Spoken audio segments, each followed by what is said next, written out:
Liebe Theaterfreunde, herzliche Grüße aus der Partnerstadt SLIGO in Nordwestirland. Wegen Covid können wir uns nicht treffen. Wir sind alle zu Hause, aber wir haben ein paar Videos gemacht mit Gedichte und Auszüge von Theaterstücken von den irischen Nobelpreisträgern Seamus Heaney und William Butler Yeats unter anderem. Yeats hat in Sligo gewohnt. Viel Spaß! Wir hoffen, es gefällt euch. Bis wir uns wiedersehen.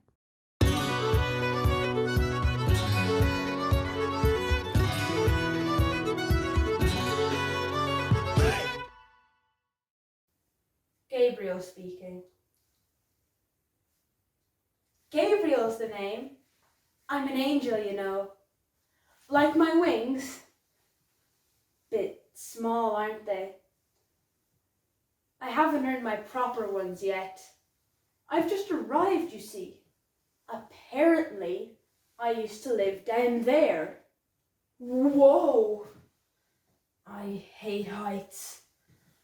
Funny thing is, I don't remember a thing about being down there. I just woke up surrounded by all these clouds and celestial beings. They gave me this harp as well, but I'm not sure how to play it. He just gave it to me. The boss. His name's Gabriel too. He's what you call an archangel. You should see the wings on him. They're massive. I'm just a common angel. I'm not much higher than a cherub. Anyway, I haven't got time to dawdle talking to you. Got work to do, places to go, people to see. I'm looking for a little girl. I'm supposed to be her guardian angel. I have to watch over her. It's my first job. He said if I do it well, then I might get wings like his. Daddy fell into the pond by Alfred Noyes. Everyone grumbled. The sky was grey. We had nothing to do and nothing to say. We were nearing the end of a dismal day, and there seemed to be nothing beyond. Then Daddy fell into the pond. Everyone's face grew merry and bright, and Timothy danced for sheer delight. Give me the camera, quick, oh quick! He's crawling out of the duckweed. Click! Then the gardener suddenly slapped his knee and doubled up, shaking slightly. And all the ducks quacked as if they were daft, and it sounded like the old drake laughed. Oh, there wasn't a thing that didn't respond when Daddy fell into the pond. Thank you. Dancing at Unserer by Brian Friel. Maggie speaking. When I was 16, I remember slipping off one Sunday night. It was this time of year, the beginning of August, and Bernie and I met at the workhouse, and the pair of us headed to dance to Artstraw. I was being pestered by a fellow called Tim Carlin at the time, but it was Brian McGuinness that I was keen on. I remember Brian, the white hands and the longest eyelashes you ever saw. But of course, he was crazy about Bernie. Anyhow, the pair of us headed on the bars of the boys' bikes, and the four of us off the dance at Artstraw, 15 miles each way. If Daddy had known, may he rest in peace. At the end of the night, there was a competition for the best measure two-step. The local couple, wee Timmy and myself, he was only up to there on me. And Brian and Bernie, they were just so beautiful together, so stylish, you couldn't take your eyes off them. People just stopped and gazed. And when the judges finally announced the winners, they're probably blind drunk. Naturally, the local couple came first. Timmy and myself second, and Brian and Bernie third. Poor Bernie was stunned. She couldn't talk, wouldn't speak to any of us for the rest of the night, wouldn't even cycle home with us. She was right too. They were just so beautiful together. And that's the last I heard of Brian McGuinness. Remember Brian with the next thing I heard, he was headed for Australia. Bernie was right too, to be angry. They should have won. They were just so beautiful together. Those judges were probably blind drunk, whoever they were. The piece I will perform will be my drama. An extract from Our Town by Thornton Wilder, Emily speaking. It seems thousands and thousands of years since Papa remembered that was my favourite hymn. Oh, I wish I'd been here a long time. I don't like being new here. How do you do, Mr. Stimson? Mother Gibbs, George and I have made that farm into just the best place you ever saw. We thought of you all the time. We wanted to show you the new barn and a great long cement drinking fountain for the stock. We bought it out of the money you left us. It won't be the same to George without me, but it's a lovely farm. Live people don't understand, do they? They are sort of shut up in little boxes, aren't they? Mother Gibbs, when does this feeling go away, of being one of them? How long does it? But Mother Gibbs, one can go back. One can go back and live there again. I feel it.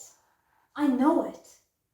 Why, just then there for a moment, I was thinking about the farm, and for a minute I was there, and my baby was on my lap, as plain as day. But it's true, isn't it? One can go and live, back there, again. But I won't live over a sad day. I'll choose a happy one. I'll choose the day I first knew that I loved George. Why should that be painful? I can choose a birthday at least, can't I? I choose my 12th birthday. There's Main Street. And look, there's the old white fence that used to be around the house. Oh, I'd forgotten that. Are they inside? Mama, I'm here. Oh, how young Mama looks. I didn't know Mama was ever that young. Papa, I can't bear it. They are so young and beautiful. Why did they ever have to get old? Mama, I'm here. I'm grown up. I love you all. I don't have time to look at everything hard enough. I can't go on. It goes so fast. We don't have time to look at one another. I didn't realize. Take me back up the hill to my grave. But first, one more look. Goodbye. Goodbye, world. Goodbye, Grover's Corner, Mama and Papa. Goodbye to clocks ticking and Mama's sunflowers, and food and coffee, and new iron dresses and hot baths, and sleeping and waking up. Oh, Earth, you are too wonderful for anybody to realize you. Do human beings ever realize life while they live it? Every minute. So my set drama is From Shirley Valentine by Willie Russell. Shirley speaking. Well, when Brian learned he got the part of Joseph, he was made up with himself. All the time he's rehearsing this nativity play, his behaviour's fantastic. The headmaster's made up with him, I'm made up with him, the teacher's made up with him, and he's made up with himself. He's practising every night in his room. We are weary travellers on our way to Bethlehem, and my wife is having a baby, and we need rest at the inn for the night. Well, the day of the show, I got down to the school. The play started, and it was lovely, you know. All the little kids come on, they all recited a wave to their mums. Then it was our Brian's entrance. He comes on and he's got this little donkey behind him. It's like this little hobby horse on wheels. And perched on top of it is this little girl taking the part of the Virgin Mary. And she's dressed beautifully, Her mother's really told her up to the part. And she's giving a little wave to a man. And our Brian gives the donkey a tug because he's taking it dead serious. And he doesn't believe that she waved to their mums. He's up there, he's acting like he might win an Oscar or something, He's miming giving hay to the donkey and patting on its head. Well, the headmaster turned round to me and he smiled at me. I think he was as proud of our Brian as I was. So Brian gets to the door at the inn and he goes, knock, knock, knock. The little innkeeper appears. Brian starts. We are weary travellers on our way to Bethlehem. My wife is having a baby and we need rest at the inn for the night. So the little fella playing the innkeeper pipes up. You cannot stay at the inn because there's no room at the inn and the inn is full up. And then our Brian is supposed to say something like, well, we must go and find a lowly cattle shed and stay in there. Then he's supposed to go off, pulling the donkey and the Virgin Mary behind him. But he didn't. Well, I don't know if it's the Virgin Mary getting up our Brian's nose, because she spent the whole scene waving to her mother, or whether it was just that our Brian suddenly realised that the part of Joseph wasn't all it was actually cracked up to be. But whatever it was, instead of going off pulling the donkey, he suddenly turned to the innkeeper and yelled at him, "Full up! Full!" Dad and the Cat and the Tree by Kit Wright. This morning a cat got stuck in our tree. Dad said, right, just leave it to me. The tree was wobbly, the tree was tall. Mum said, for goodness sake, don't fall. Fall? Scoffed Dad. A climber like me? Child's play this is. You wait and see. He got out the ladder from the garden shed. It slipped.